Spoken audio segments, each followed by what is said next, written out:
Ikalimang araw na nga ng kanilang pasok at eto nga ay tinutoyo naman ng aming little kulit. Ganun.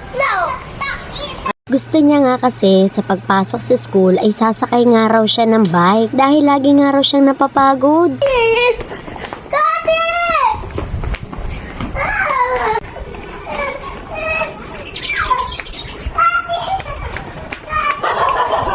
Ayan, sige, hala, sige, hala. Ayan, ang dami nila.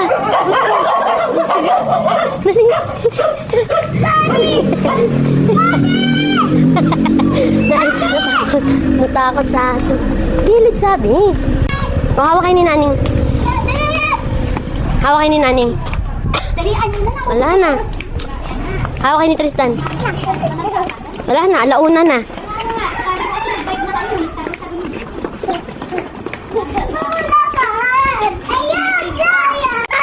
Huwag na kayo mag-aaral. Pag ayaw mo maglakad, gumapang ka. Oh, no! Hoy, daycare ka pa lang. Wala ka pa sa kalagitnaan. Bahala ka dyan. Halika na. Oh, dali mi. Sa manok ka sumakay. Gusto mo, sa manok ka na lang sumakay. Arkilahin natin yung manok ni tatay.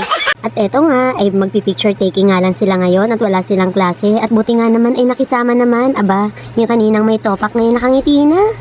Pagkatapos nga lang din nilang picturean ay umuwi na nga rin kami. As in, napakabilis nga lang talaga. At hindi naman nabawasan ng kanilang baon. Pero pag uwi pa nga rin talaga, hindi pa nga rin talaga nila nakalimutan at kinain pa rin. O paano, yun na lang muna. Bye-bye! Bye-bye!